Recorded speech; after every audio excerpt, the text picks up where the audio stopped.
I also don't blame them. They're fishing in a different pool, and there's a lot of money in that pool.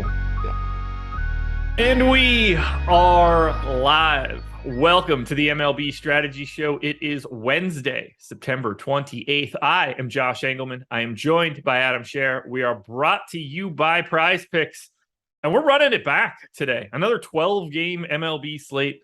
Lots to break down. We'll see how it actually ends up for all of this good stuff, because it's a different slate than what we got yesterday. Before we get started, hit that like button, subscribe to the channel, hit the notification bell so you know when everything goes live. Adam, how did it shake out for you in baseball yesterday? Kind of annoying. Got a lot of stuff right. Didn't quite get there. I think I had on FanDuel, 6 lineups in the so I pulled up YouTube and it wasn't muted, so it's just Lofty talking, and I was like, "Why is Lofty in my ear?" It's the worst, isn't it? Yeah, it's terrible. But no, I think I had 6 lineups in the top 100 on FanDuel. Just didn't get there. DraftKings was looking a little bit better earlier, then it fell off a bit. But highest owned team was the Orioles. Ended up around the field on the Astros. Didn't get to the Braves. Would have been nice to have some Acuna, obviously. Carlos Carrasco sucked. That didn't help. But yeah, it was just kind of a normal slate. There we go. I would bet, I didn't go back and look, but pretty sure I probably had the best Carrasco lineup on FanDuel. Came in 50th with 3 points from Carrasco. That didn't feel great. Did you see the depth of Wheeler and Logan Webb yesterday? I did not. Wheeler went 6. I did see he went 6. I didn't see how many pitches he threw. 75 or something like that. So exactly what we said. Oh, no, so even worse, 62. Oh, wow. So ridiculous, obviously. Another one of those spots where the guy that I think looks like a decent play, if he actually throws all of those innings, does exactly what he needs to do and does it in minimal innings. It's incredible how consistent this is becoming. And then Logan Webb goes 5, strikes out 7, which is amazing. 78 pitches. Yeah. So coaches just need to start telling their pitchers before they go out there that they're limited. It's insane. Insane.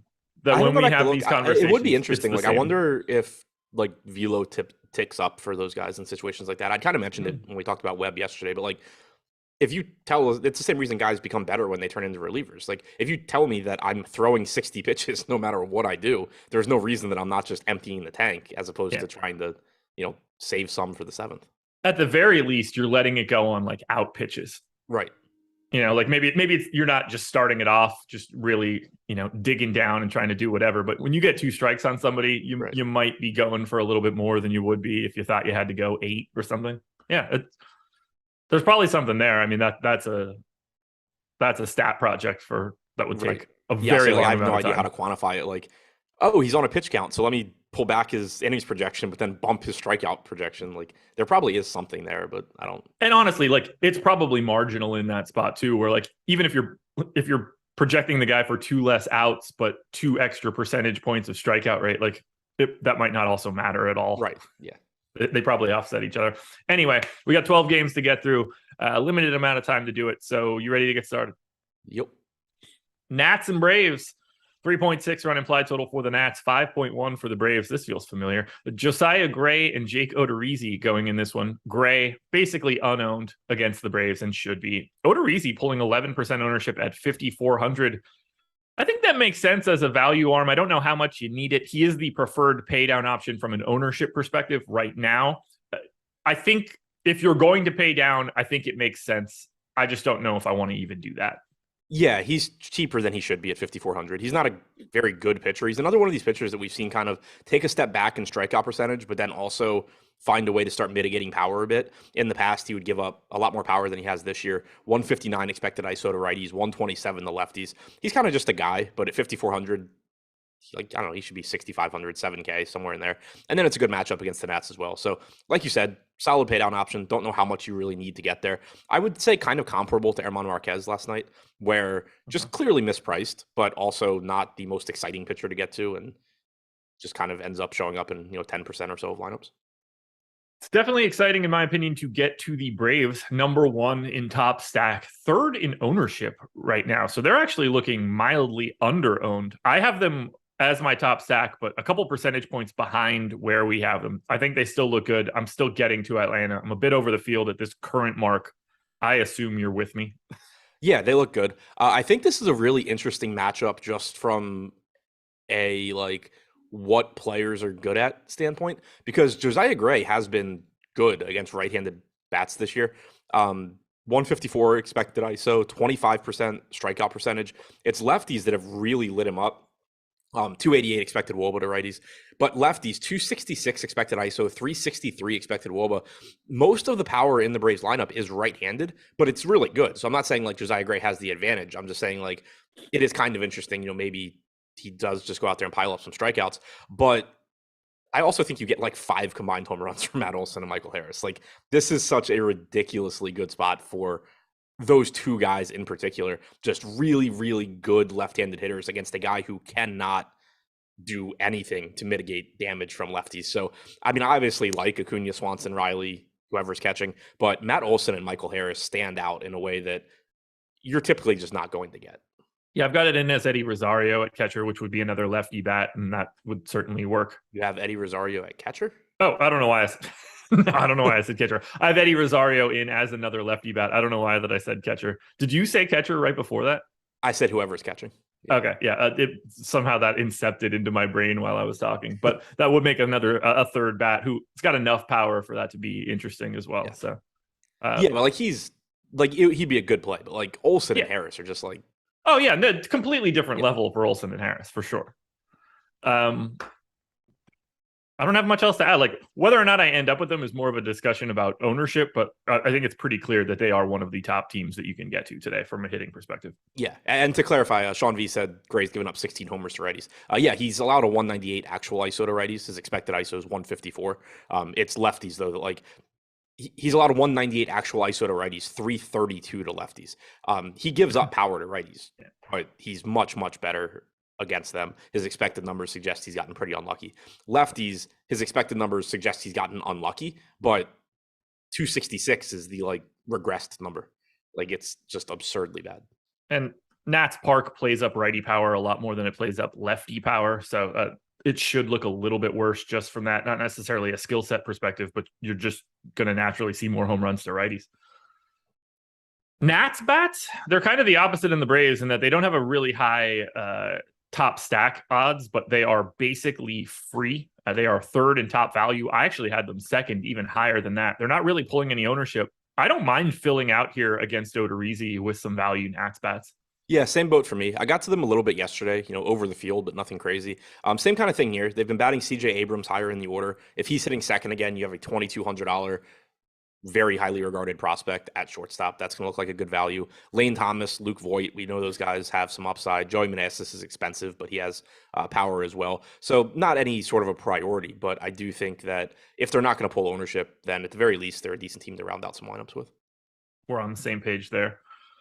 And this is a spot where, I think Odorizzi gives up a little bit more expected power to righties, which plays into this park a little bit more, whether that's Meneses or Voigt. You got to pick one of the two first basemen, but you're getting sort of the right answer either way, whether it's Voigt and you want to save the money or Meneses and you want to spend a little bit more. Anything else here, Nats and Braves? Nope. Blue Jays and Yankees. 3.8 run implied total for the Jays, 4.2 for the Yanks. Mitch White and Garrett Cole. White is 7K, unowned against the Yankees. Should make sense to you guys. Garrett Cole, 10,700. Most expensive pitcher on today's slate by $200. He is 17% owned, basically half the ownership of Verlander, a step behind. And I kind of agree with it. I don't have anything too crazy to say here. Do I like Cole? Yes. Am I over the field on Cole right now? Yeah, but I don't think he's some sort of no doubt about it play because Aaron Nola exists. Yeah, I'm there with you. He's the most expensive pitcher on DraftKings. He's got a tough matchup against Toronto, tough park to pitch in. Really good pitcher. I just think, the ownership should be somewhere in that 15 to 20% range where it is. Yep. There's it's not really much else to break down here. It's not the best strikeout matchup in the world, but the ceiling on Garrett Cole is going to work against any team that he faces, whether that's the Blue Jays or otherwise. It's kind of similar to the Blake Snell spot last night. How do you end up doing, by the way? That I actually didn't see. I don't know. Last I saw it was tied 2-2, but I don't know how he did. Probably uneventful then. If we don't have any obvious answer, then it's probably just whatever. I think he was getting strikeouts. I definitely saw some pitching ninja clips coming through as that game was going on. He went 5 innings. Yeah, 5 innings, struck out 6, 3 walks, 1 hit, no runs. 1 hit, dodge that bullet on the walks. I can't imagine we're talking about Mitch White. So let's talk Yankees bats. 5th in top stack, 8th in ownership. Expensive, but tons of talent in this lineup. I'm getting to the Yankees at more than 2x the field. Sign me up for Yankees power for sure. Yeah, no reason not to. Mitch White has done a pretty good job limiting power so far this year. But again, that's, an average. It's not facing the Yankees. If he faced the Yankees every day in Rogers Center, he probably wouldn't be doing as good a job limiting power. 138 expected ISO to righties, 103 to lefties. So nothing really stands out splits wise. I think it's just kind of you take the best hitters, obviously Aaron Judge, but Rizzo, Torres, Donaldson, Stanton, Cabrera, Bader, those guys all look fine at their respective prices as well. Blue Jays bats, I just don't really see wanting to do that. Clearly there's massive power potential in the lineup, but I don't want to target against Garrett Cole. Yeah, I mean, he's been home run prone this year, which makes him kind of interesting to try and pick off. But 175 actual ISO to righties, 140 expected. Lefties doing more damage, 198 expected ISO, 186 actual. There's virtually no left-handed power in this lineup to speak of. But yeah, I mean, if you land on a Blue Jays guy and just hope that they get to Garrett Cole, then fine. He's given up plenty of home runs and they have plenty of power, but it's also a 12-game slate. I don't think I'm going to spend a lot of time picking on Garrett Cole. We got a super chat from Eric that said, I got my butt kicked on yesterday's slate. Let's get back at it though. Thinking of going Yankees Braves today. Are there any good cheap pitchers on DraftKings? Thank you for your advice, gentlemen. Yes and no. I think basically every cheap pitcher looks the same, and I don't think that any of them really look good, and none of them are really getting any major ownership from me. The public is going to Odorizzi, so I guess that's the answer, but I don't have anybody that I would point to that I would highly advocate for. Yeah, there's guys like Odorizzi that I think you can use just to sort of fill in your lineup if you need it, but there's not cheap guys in the sense where I'm saying I really like this cheap pitcher. Yankees Braves will work though as a stack combo, that's for sure. Yeah. Why is this in the wrong order? Red Sox Orioles. 4.6 run implied total for the Red Sox, 4.4 for the Orioles. Rich Hill and Dean Kramer going here. Neither guy getting any ownership. I actually got to a little bit of the Dick Mountain, 7% in fact, but I don't really need to talk about anything. I don't think that either pitcher looks good. No, not a spot that I am really interested in getting to. If I went to one side, I think it would be Kramer just because I expect him to have a little bit longer leash than Hill, especially because the Orioles bullpen, well, I guess both, to some extent, both bullpens, but especially the Orioles bullpen last night really had to work.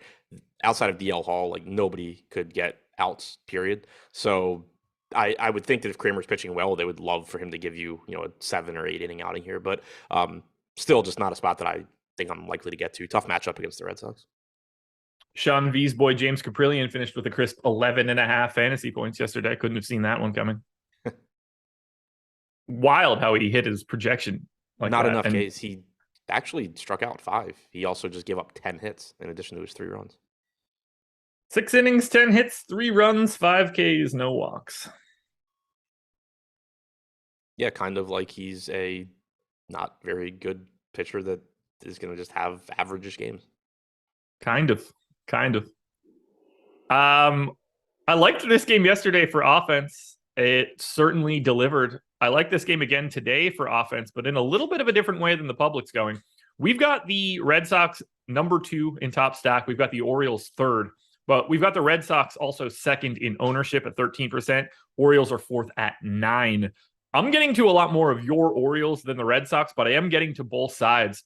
I'd ask you which side you prefer, but I know what that answer is going to be. So I guess talk about your Orioles. Yeah, I like the O's here again. Not a ton of... I mean, they have a lot of right-handed bats. The downside for them against lefties is that Rutschman is on the wrong side of his platoon split. Gunnar Henderson is a lefty. Mullins is a lefty. Neither one of them hit lefties particularly well. Mullins, we know doesn't hit lefties very well. Henderson struggled with it in the minors. Obviously, not much of a sample so far in the majors. But lefties against the Orioles, I think, do put them in a worse position than righties do. But there's still plenty of upside. You still have Santander, who has hit more than 1 home run in 3 of his last 4 games, which is just absurd. Once again, yesterday, a left-handed home run and a right-handed home run. Mountcastle from the right side in Fenway looks really good at 4,100. Rutschman's still fine. Just, wish he could hit as well right-handed as he does left-handed. Hayes looks good.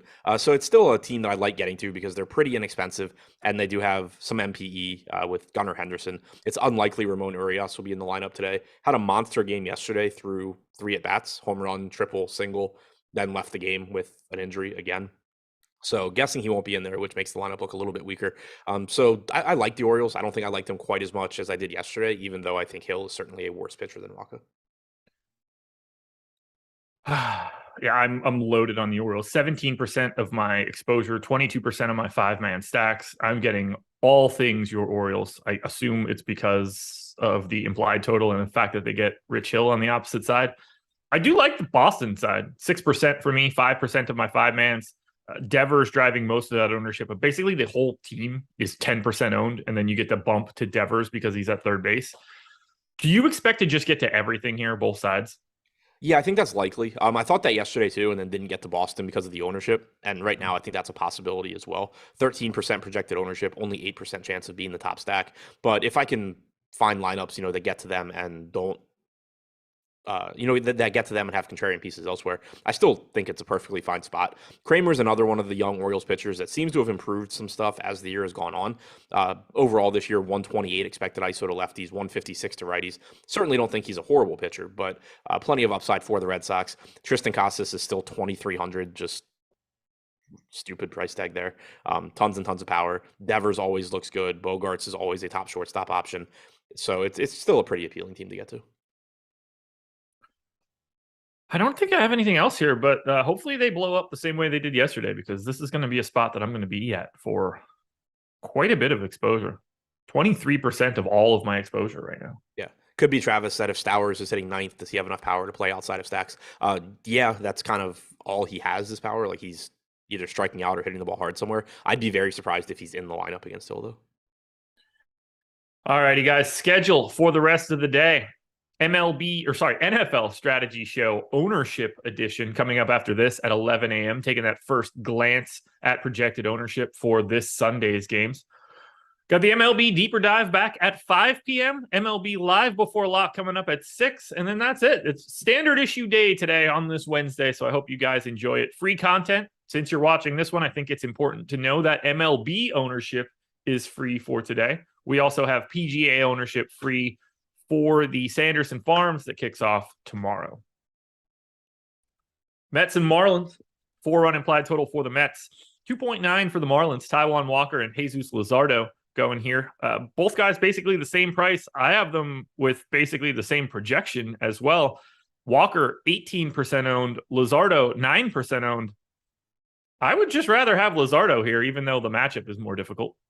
We actually have Luzardo projected ahead of Walker by like a 1.5, which seems aggressive to me. But to your point, I think they're pretty comparable. Like Luzardo's the better pitcher. He's got the worst matchup. Walker's got the better matchup, but he's the worst of the two pitchers.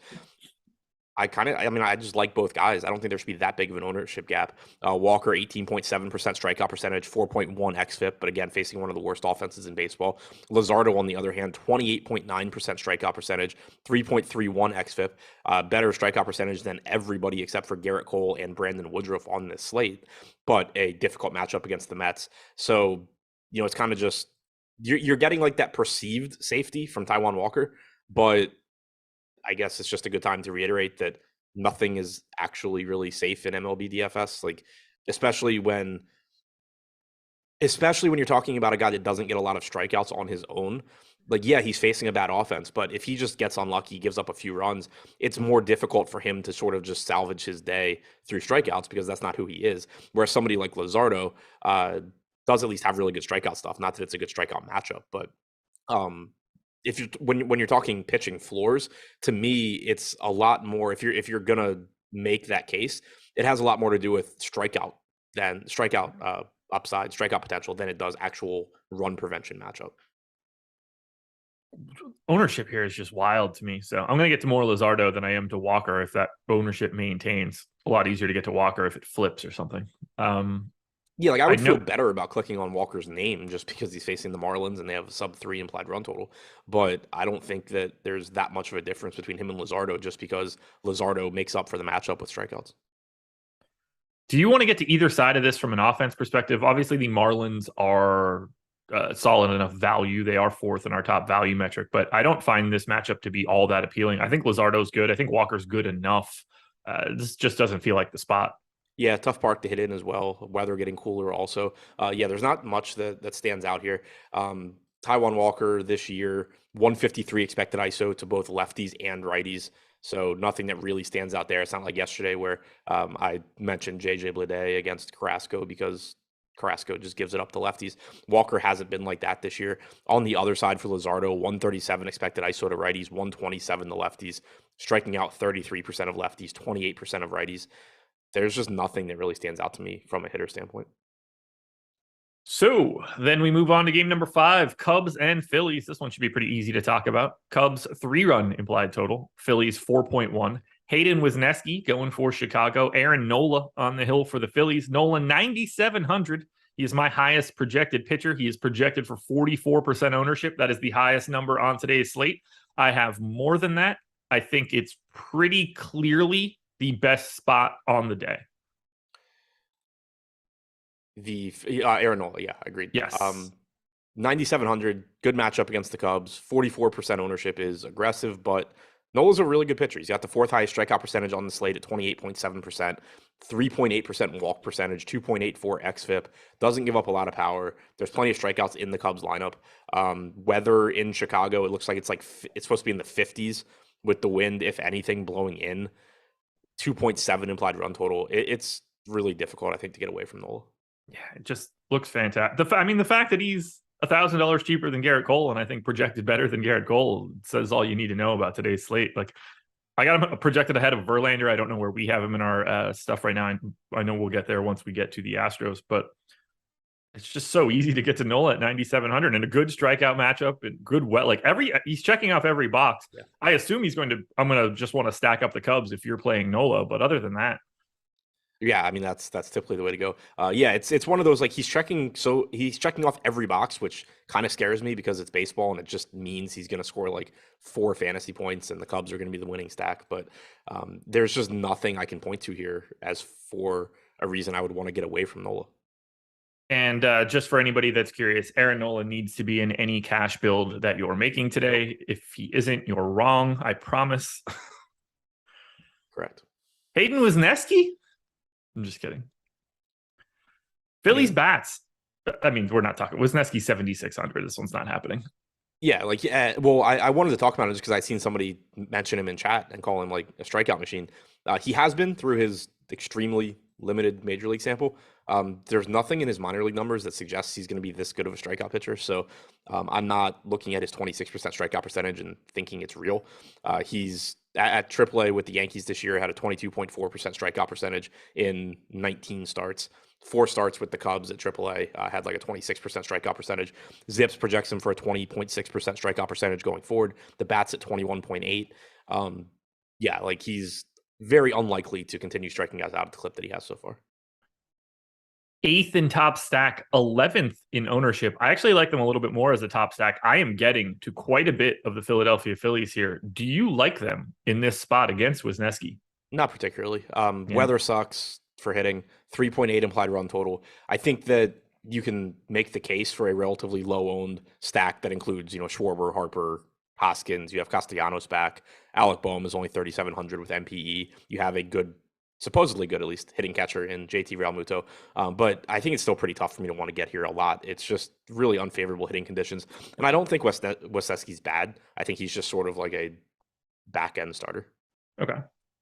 Yeah, I think it's the fact that they're just really easy to stack up. Like, nobody needs any convincing to get to Schwarber or Harper. Those guys are at 4,800 and 5,100. I think both of those marks work. And they're the only guys that are getting ownership. But $4,400 Reese Hoskins in the 2-hole checks off your first base spot.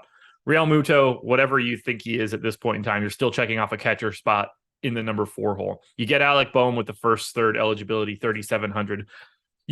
You're getting the best possible options in those first 5, and they're easy to put together from a stack construction, and that's why I think I'm getting here. I don't love the park, but at the very least, it's better for lefty power than righty power, so good on Schwarber and Harper, I guess. Anxious to see where I end up as we move forward here, but I don't mind getting to like a lot of Nola plus 5-man Phillies. Hopefully that's a little bit more unique. I don't know. Yeah, the way I see it, I guess, is if I make my lineups and I look and I realize that I'm just playing a good amount of these guys, I'm not going to like be upset about it or think that, my process did anything wrong. Yeah. But it's just a spot that I find it really difficult to explain why I would actually want to get there. That's fair. I think that's reasonable. Mine's mostly just ownership. Outside of Schwarber and Harper, it's nowhere. And Schwarber's at 7%. That's not exactly like a real number. It's just a lot bigger than the 0 that's going to everybody else. Yeah.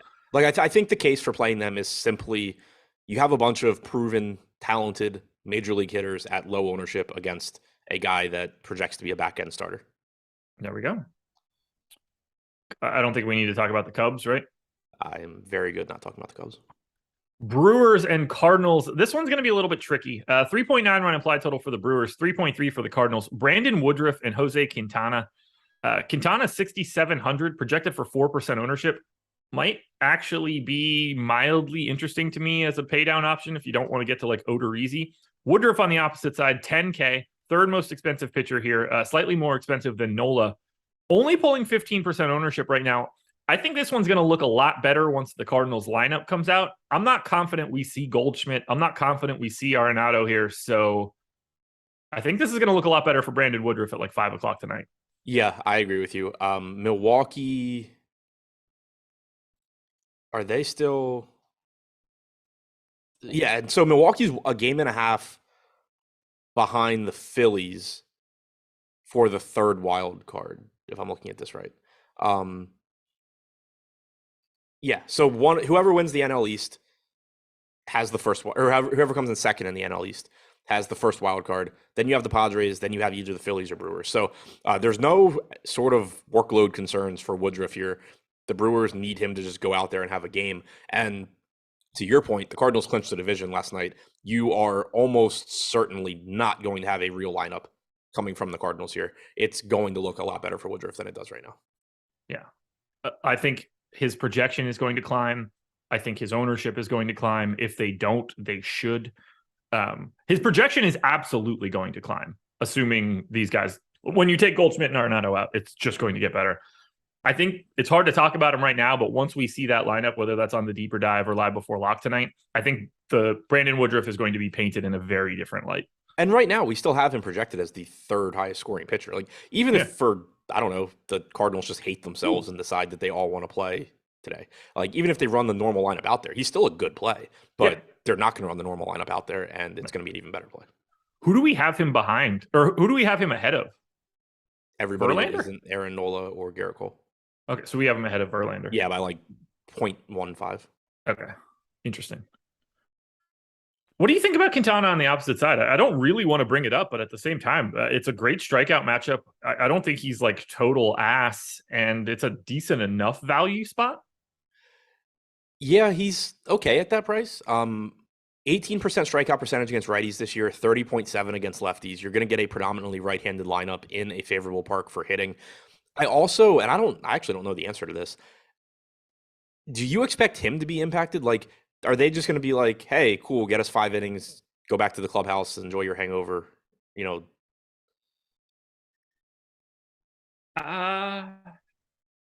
Because like he's a veteran pitcher. I think he's just going to be out. I don't think they're going to pull him for anything. Yeah, okay, that's where I'm at too. I just it with him in particular, it just kind of strikes me where, like, you know, he's a veteran dude. Like, he's not out there to prove anything. You know, you're going to give like all these other veterans the day off. Is it just going to be like, all right, you know, go get your work in and then just get out of there as quick as you can? But I don't think that's likely to be the case. I assume if he's pitching well, he stays out there. 6,700 is a reasonable price tag. I don't like the park. I don't like that he's going to be facing a bunch of righties. But at 3% ownership, I think he's fine. Okay. Probably going to be difficult to want to recommend Cardinals bats here against Woodruff, and it's going to get worse when they start taking out their real hitters. Do you like the Brewers at all today against Quintana? I have a little bit of interest just because they do have so many righties, but he's still been good at limiting power. 128 expected ISO, 109 actual ISO to righties this year. It's just been that the strikeout percentage takes a hit. So, and the top part of the order is pretty expensive. After that, it gets cheap. I don't hate getting to like some Renfroe, Adames, McCutchen, Mike Brosseau, or Luis Urias, assuming they're in the lineup. But certainly not a priority for me just because I do think Quintana is a pretty good pitcher. Prize Picks, presenting sponsor of this show. If you click the link in the description of the video, head on over to Prize Picks, make a deposit. You can get up to $100 on that first deposit. You don't need an optimizer. We love you, Fantasy Cruncher, but you're not necessary here at Prize Picks. You're taking player props, over-unders. You put 5 together in one card, you can net up to 10x your entry fee. It is now time for us to break down some of the pitcher fantasy scores for today. We've talked about Garrett Cole already. Garrett Cole over under 37.5.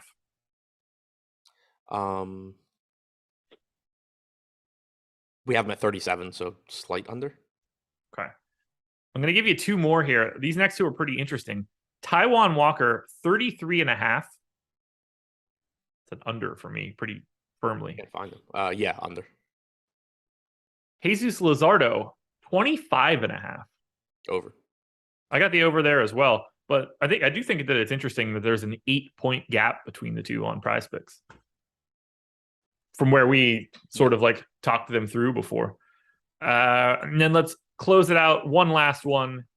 We'll go Brandon Woodruff over under 39.5. Under. But yeah, I got him at switch to 34 too. Yeah, he could jump. It probably just switches points to a push. Yeah, when Goldschmidt and Arenado get out of there and they're putting in 2 other schmoes, it's going to be drastic. Check out Prize Picks, everybody. Twins and White Sox. 3.6 run implied total for the Twins, 3.7 for the White Sox. Josh Winder and Johnny Cueto going here. Winder unowned, Cueto unowned. I think there's like a mild case to get a little bit more of Johnny Cueto just because of the depth that he goes in some of these games, but I don't have any sort of real priority in the pitching. Yeah, not really a priority for me here either. Yeah. Okay. As I kind of figured. If we're talking offense, I guess we're talking Twins, but the White Sox rank higher in top stack. Twins are 7th in ownership, 14th in top stack, but 2nd in value. Most of that is Nick Gordon. Do you like the Twins? Do you like the White Sox? Sort of go whichever direction you want. Kind of just neutral on both. Not a ton of interest in like anything from this game. Cueto's been decent at limiting production this year, not getting a lot of strikeouts, which is why I'm not interested in him from a DFS standpoint. But a 146 expected ISO to righties, 135 to lefties. Nick Gordon's still cheap. I guess I'll just keep repeating that all season long. Miranda's inexpensive. He's got some power. Carlos Correa is obviously good, but yeah, the Twins don't look that appealing to me. The White Sox on the other side pretty much never looked that appealing because they are just such an average offense, but they're priced up. Like Jimenez and Abreu over 5K or at 5K. Moncada's over 4K. Elvis Andrus at 4K. I get the reason. They've actually adjusted his price because he's having a good year. I don't know why they don't adjust anyone else's prices, but if you told me Elvis Andrus was going to be 4K at 2 months ago, I would have laughed at that.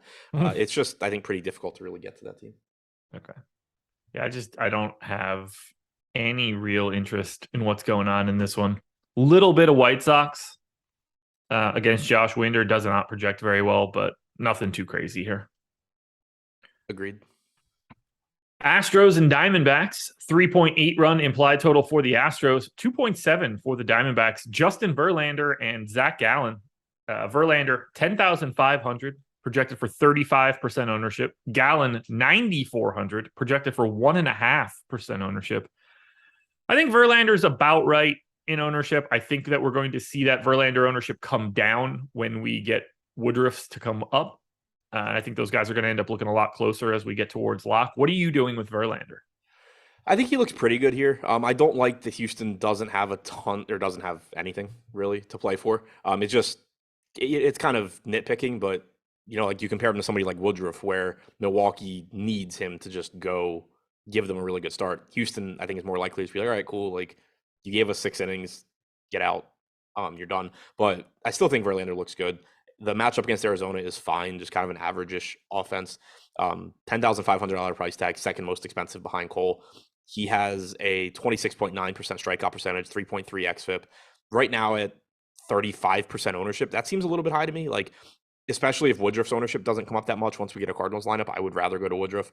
I think Cole at half the ownership is a better play, but nothing really against Verlander. I just think he's getting a little bit too much ownership. Gallen's a good pitcher, but I don't get the sense we're targeting against the Astros. I love the idea of Gallen at 1%. I don't know how I'd possibly get there. It's a really tough matchup. He's a really good pitcher. 27.1% strikeout percentage, 3.3 xFIP. He's been on a tear of late, making a push for the NL Cy Young.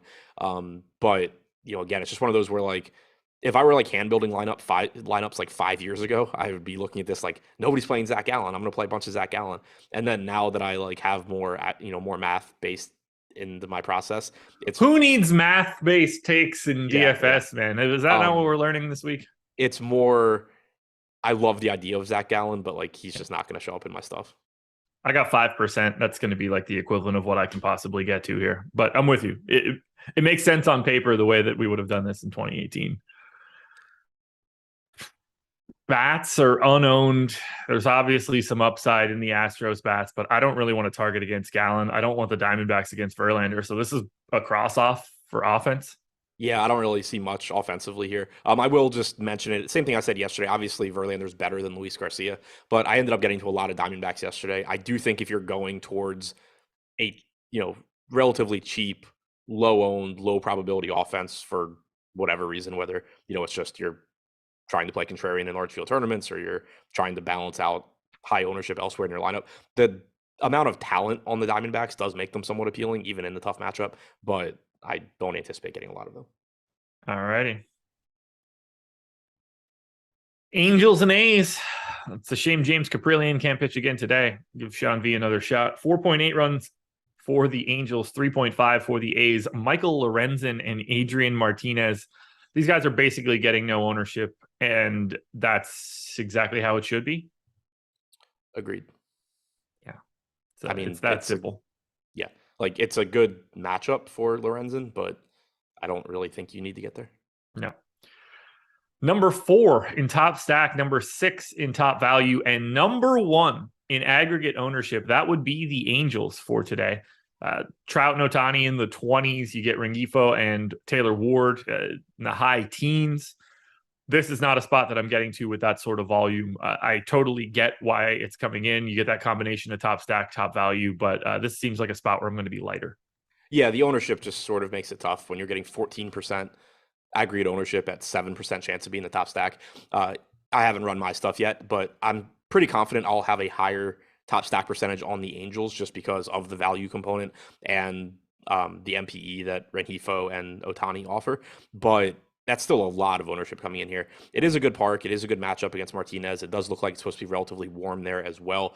So it's just another one of these teams where I'm not going to be like, I would love to get to the Angels because it means that I found a way to make contrarian lineups that also have the Angels. And I think they look really good. But yeah, I think it's likely that it just ends up being difficult to do. I'm with you. I actually have the same amount of Angels that I have the A's. A's are 10th in top stack, number 1 as the top value team, 27% likelihood. In fact, they are 5th in ownership, about 8%. I have 3%, which is way under the field, but I think that this game is just a game that I'm going to hope stays quiet.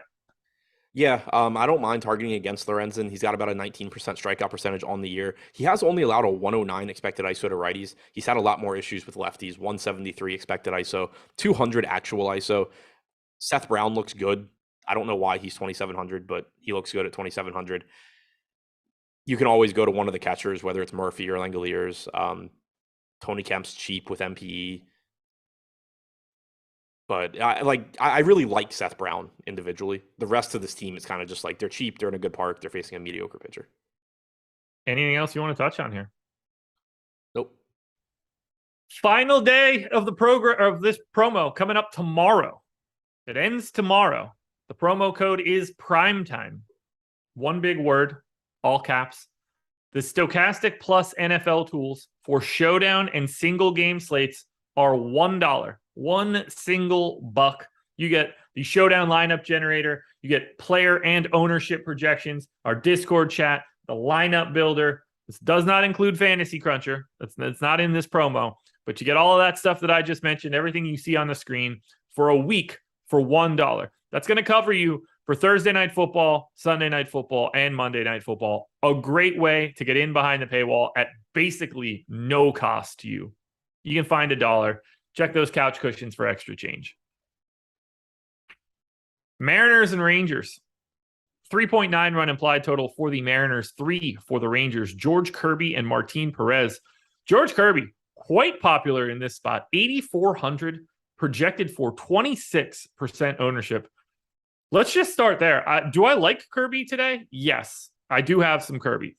Feels a little high in ownership. We have him at 14% to be a top 2 pitcher. I actually had him come out at 5%. I just think this whole middle range, whether it's Kirby, Luzardo, Walker, I don't see a lot of differences here. Even Perez on the opposite side. Do I like the number of times you've asked yourself rhetorical questions during this show? No.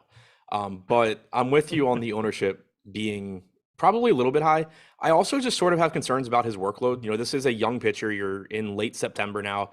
Last start, he threw 69 pitches. I'm not reading into that. He pitched like shit. He gave up 5 runs, was pulled after 2 1/3. But 84 pitches in 6 innings, 85 pitches in 6 innings. I think it's probable that he's like, they kind of just want him around 85, 90 pitches, and that they're also probably not letting him go more than 6 innings. That's kind of my assumption. So it's not a huge issue, especially at a relatively inexpensive $8,400 price tag. I think he's a good play. I don't love the 26% ownership. I think that if he's going to get 3 times the ownership of Jesus Luzardo, that I would rather get to Luzardo. I'd rather get to Perez in this game. Oof. That's a tough sell, I think. I mean, Perez is going to go deeper. Based on the lineups that I have in right now, I have the Rangers lineup as a better offense than the Mariners. Like that's fair with no Rodriguez, I guess. It's a great park to go to Perez. Yeah, Seager got hurt yesterday. Oh, interesting. Okay. That'll look a little bit different then. He got hit by a pitch on his arm, did not break anything. So okay. I don't know. Like, I just look at this whole range: Perez, Kirby, Luzardo, Walker. I can't separate those guys, but ownership is 3%, 26%, 9%, 18. Whatever we want to say that's separating it, it isn't a 26-3 for Kirby, that's for sure. Yeah, and just to clarify, like also, and to reiterate, because obviously when you're doing a DFS show like this, you get kind of bogged down in player takes. It's about your lineup. Like there's a lot of lineups where I would rather play George Kirby than any of these other guys that we're talking about, just because Sure.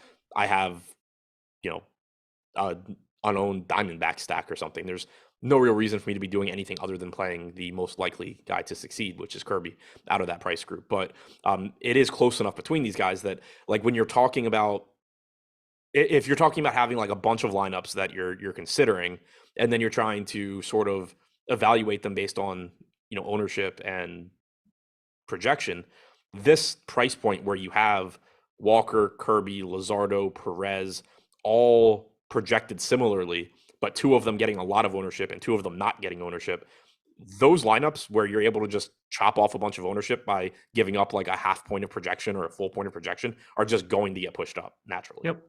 Yep. And that's exactly what's happening for me here. Very weird range. And yeah, like I've got Kirby at 5 innings. I don't expect him to be going too much more. Obviously, great park, solid strikeout matchup, but I've got Perez going a full additional inning. So there's also that. That's big, especially in this park. I'm not getting to the offenses here. 9th for the Mariners in ownership, 16th for the Rangers. Neither one of them in the top 15 of top stack odds. Do you like the bats in this side, like either side?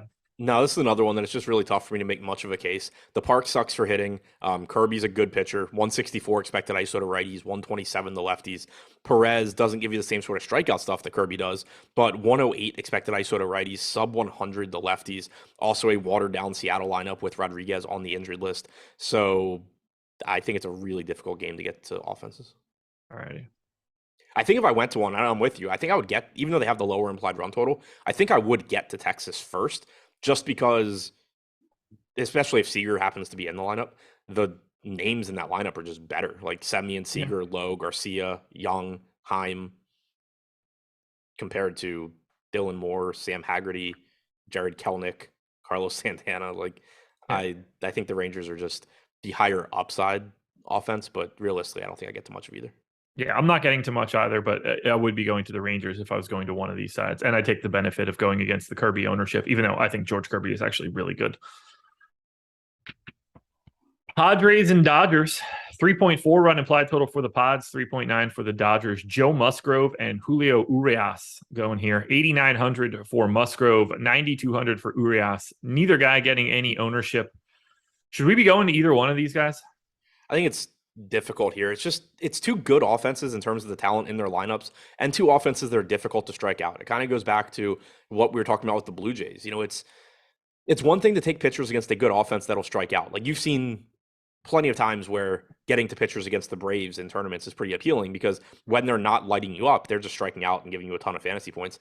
But teams like the Dodgers and the Padres are difficult to strike out. So even if you prevent runs, it's unlikely that you're just like racking up strikeouts against them.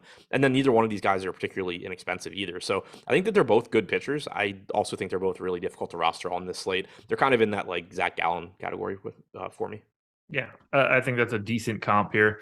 I have Gallen and Urias basically projected for the exact same amount. Neither guy is really easy to get to. I've got Musgrove projected worse than both of those guys, and so it's even harder to get to Musgrove for me. But little bits of any of these guys, it's all the same. Whether it's Gallen, whether it's Urias, whether it's Musgrove, they're going to show up in like 2-4%. I'm never going to pay attention to it. I'm never even going to notice what lineups they're in. But yeah. To Bridge Lions' point in chat, Toronto was the first baseball team I ever liked for that exact reason. Interesting. So that would have been, who the hell was on that team? Olerud. Okay. Alomar, Joe Carter, or is he Carter. Gone at that point? Okay. Yeah, we're probably talking like 93, 94. Okay. Because like I liked the Orioles by the time they were in the playoffs in like 96. So okay. Also, I mean, and keep in mind, you're not even talking full years probably. Like I know I liked the Tigers because like the first T-ball team I was on was called the Tigers. I liked the Yankees briefly just because it pissed off my parents. So like keep in mind this isn't even like full season type things, but Yeah. Toronto was for sure the first baseball team I liked just because I really like the color blue and I liked their uniforms. But yeah, I think it was like Alomar, Carter, Yeah. Olerud, Hank Ginn. So that would have been I like, want to say like Otis Nixon might have been there. Devon White. is Clemens there at that point or no? No, Clemens was after. Clemens was on the Red Sox at this point. Okay. I'm just trying to picture other guys that were on the Blue Jays then. Juan Guzman. There you I go. was really Oh, excited when the Orioles got him because I liked him so much, like on Toronto. good transitional player for you. Yeah, Ed Sprague, There you go. Alex Gonzalez. I think, yeah, Alex Gonzalez. I mean, that's a pretty safe name to just say and hope that he was on a team. Yeah, yeah. There's probably 600 of that dude. Yeah, the one that ended up playing for the Cubs and I think was in the Bartman game. I can't even remember any longer. Are we rostering Dodgers bats or Padres bats? I don't plan on it. Actually, I did play the Dodgers yesterday against Snell, so no reason I can't play them against Musgrove. But it's the same kind of spot. They're not getting any ownership. They are projected to go a bit under owned. I don't have confidence in them against Musgrove. I think he's a good pitcher. 150 expected ISO to righties, 109 to lefties, but it's still the Dodgers at low ownership, so I don't really mind getting there. I think that you can make a similar case for the Padres, but they just don't look quite as good to me. I don't plan on it. Here's why I plan on it. Yeah. So good. But no, I mean, look, both pitchers are really good, and there are better offenses out there. Like in DFS space, not like ceiling. Obviously, the Dodgers can just smash. Giants and Rockies, 4.5 run implied total for the Giants, 3 for the Rockies. Jose Urena going for the Rockies. I think we had this discussion already. I'm going to whiff on it again. We're going to go with Jelly. Sean Jelly. Is that what we're going to call him? I learned it the other day and then I forgot it. I think that's right though. Cool. I don't think we're ready for this Jelly anyway, so I'm not going to roster him at all. Do you want either pitcher? No. Okay. Yeah, there's no way you're rostering pitching here. At least not in my eyes. It's pronounced Jelly. Okay, perfect. I'm glad it's a baseball show with 168 people. And it's just going to get ignored that I'm making bootylicious quotes during it. It's just like there's not enough people here to care. Yeah, you're not supposed to. Go ahead. I'm kind of laughing. So I typed in the Google Sean Jelly pronunciation, and so the first thing it comes up with, answered the question for me. But then under the people also ask, what is Sean pronounced as? Like, oh Jesus, I don't think people are asking that. I bet they are. I bet there are so many people out there that have no idea how to say Sean. Not in this country. I think you're mistaken. Have you looked at our YouTube chat? You cannot get through elementary school without knowing how to pronounce the name Sean. I'm not confident that our version of it in chat says his own name correctly. C and V. C and 5. Got him. Nailed it. Figured it out. Giants bats are 6th in top stack, 6th in ownership. I think they look perfectly acceptable, and I also don't want them. Agreed. Cool. Way to bring the deets on that one. Really close the show out strong. Yeah. Like McMahon at 5K looks okay. I don't like the park. I don't like the offense. The top of the order is fine. McMahon, Grichuk, Crone. I still like Michael Toglia at 3,800, but they're one of the lowest probability stacks, 2.4% top stack percentage, 1% ownership, going a little bit under owned, but just still extremely low probability. By the way, I missed this earlier. Dave Jones with the big super chat won $250 on an MLB contest on DraftKings last night. 3 max entry. Good work, man. Congratulations. Should have kept the 20 you sent to us. Take a little bit of that back. Keep that for yourself, man. But we appreciate it nonetheless. All right, let's sum it up. Favorite stacks for today? Atlanta. This one's rough. Like the teams that I think I'm going to end up playing aren't exactly my favorite stacks, just because of the way ownership looks right now. But Atlanta, I guess Baltimore. You've named 2 of my 4. Yankees. 3 of my 4. Yeah, I'm just going to stop there. You're not going to take a shot at the fourth one. You don't want to go clean sweep. This is like Prize Picks, man. You can get 10x your entry fee if you get this fourth one right. So we're saying your fourth highest owned? Yes. Boston? They are fifth. Okay. Final answer is the Phillies.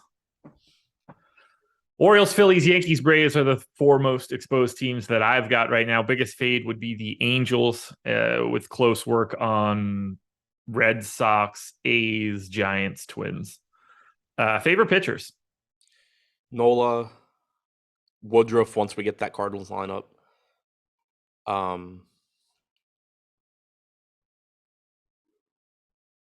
The mid-range piece is sort of lineup dependent. Like it's Taijuan Walker at 7,900, but then also I really like the Luzardo pivot.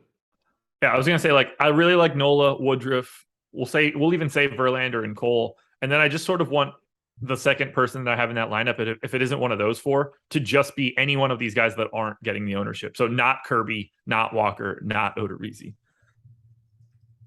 All righty, made it to the end here. You've got tournament play videos coming up later. You've got the deeper dive coming up a little bit later. I've got nothing else coming up. I am done for the day, which I'm quite excited about. Hopefully, I'm just going to turn off the DM notifications and go about my business. Lots of stuff to do around the house. A lot of light bulbs to change today. I forgot I like the Braves too. I think I can probably name like every player from like their 95-ish teams. I mean, I know that I can do that, but that was peak Josh following baseball. Yeah, I was 5. My dad was a Yankees fan. We're playing them in the World Series. We're just talking shit immediately. I'm some 8-year-old just talking smack to my dad. It was a good time. It was a good time. Well, let's get out of here. Turn it over to the NFL Strategy Show Ownership Edition. Thank you guys for being here. Hit that like button on your way out the door. To the 183 loyal watchers of this show, we appreciate having you. Thank you to Prize Picks for being the sponsor of the show. Good luck for everything that you guys do today. We'll be back at it again tomorrow, but plenty more content for you guys to watch today. Good luck, everybody. Peace.